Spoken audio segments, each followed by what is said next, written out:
It has been a big year for Proven Winners Perennials. We have a lot of really cool new stuff coming onto the market. So today we're going to break it down and we're going to look at some of the top options for that late spring, early summer period. Plants, perennials that are going to give you a huge pop of color and look great in your landscape. First one we have here, this is a Penstemon barbatus. The series is Bejeweled. This variety is Pink Pearls. We're introducing two varieties this year. So we have Pink Pearls, which is obviously this nice blushing pink variety, and then we also have Rose Rhinestones, which is a much rosier, redder color. Those are the first two we have, and we have more coming to the market. So what makes Penstemon barbatus a cool variety? Why did we select this and bring this to the market? Well, compared to some of the more traditional cultivars, our Bejeweled series was selected for longevity in the landscape. So these are varieties that are going to hang around, going to stick around for several seasons, for many seasons, and look great each year. This particular species has a bit of a bad reputation for not being the longest lived variety. So if you're looking for something that's going to last, then the Bejeweled series is a great place to start. These varieties as well were selected for having really good garden height. So we're not trying to shrink them down and make them itty-bitty plants. These ones can be really good, vigorous, space-filling perennials. I call them an instant gratification perennial because they are one of the fastest growing perennials that you can add to your landscape, particularly if they're in a well-watered, well-fed area. These plants themselves were just planted last season, and you can already see the size, the fullness on this patch of pink pearls. So where are they from? Penstemon barbatus is a U.S. native. You can find them predominantly in the Southwest. That's kind of their home range. They like their growing on rocky hillsides, areas with good drainage. They don't like winter wet.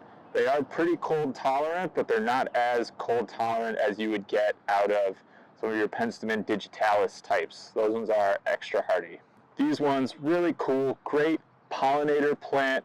You can probably guess based on the color scheme. Also very popular with hummingbirds. So if you're looking to bring some winged friends into the garden, then the Bejeweled Penstemon, great place to start. The next plant that we're looking at is this beautiful carpet in front of me. This is Delosperma Kaleidoscope Razzle Dazzle. So we have a new collection of Delosperma that we're bringing to the market, the Kaleidoscope series. There are 4 varieties in it right now. We have Razzle Dazzle, Orchid Flash, Pink Radiance, and Dancing Embers. 4 varieties for now. All of them have a similar breeding background. The primary thing we're looking at with Delosperma, traditionally they're hardy to about zone 6. We have them listed as zone 5B. We've been trialing them here on site where they've all overwintered for multiple winters. The background species that we've been using has been hardy up to zone 4. We're very confident in the hardiness level of this plant.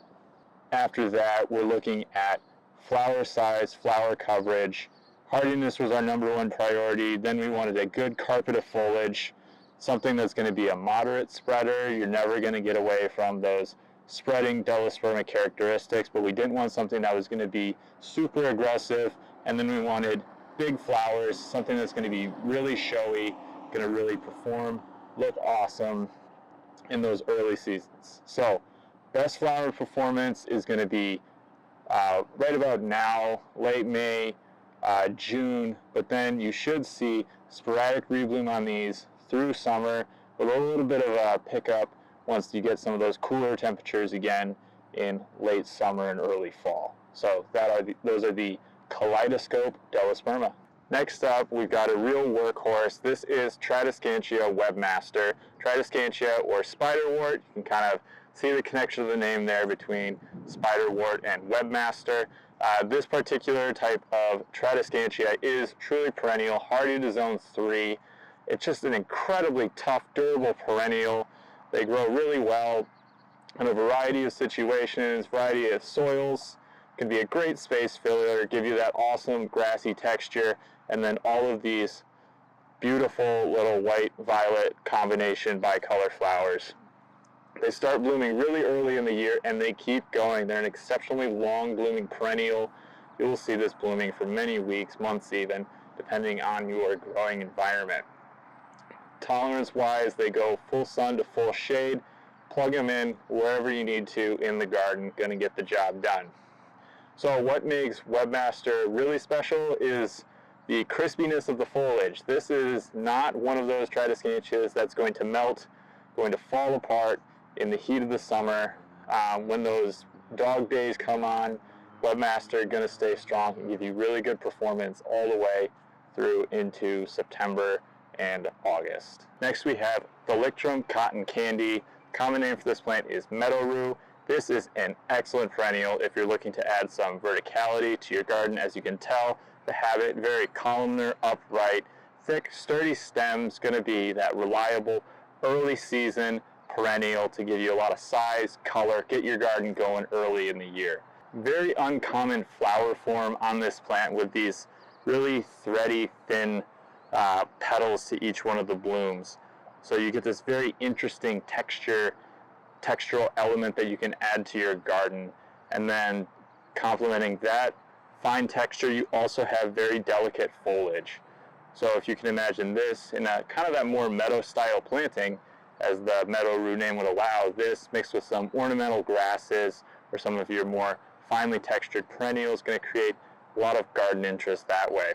These are very capable plants. They grow full sun all the way to part shade. They don't love deep shade. That's when you're going to start to weaken the stem, but they do tolerate a good amount of shade. So if you have a tricky spot with some tougher soils, then these might be the guys to plug and play. If you've got a really narrow spot but you want to add some height, again, great perennial for that option. These are another one of those really fast-growing perennials that's going to give you some really instant gratification. You're going to put this in your garden, you're going to feel like a successful gardener because it is going to bulk up and give you a lot of size really quickly. One of the things that we looked at when we were selecting this perennial was the length of the stem. So sometimes on the species or even on some of the more traditional cultivars, what you get is a really leggy look where the foliage doesn't come up that high and you just get a lot of exposed stem. So keeping with that goal of breeding for more vigor, we have all of this foliage that comes up very nice and then a proportionate amount of stem to where the flowers are. So you have a really full feeling perennial in the garden. It's not very airy or open. The texture of the plant gives you enough of that by itself. So that's just a few new perennials coming to the market, some cool new varieties, some things maybe to keep on your radar as you're making your plans this coming year.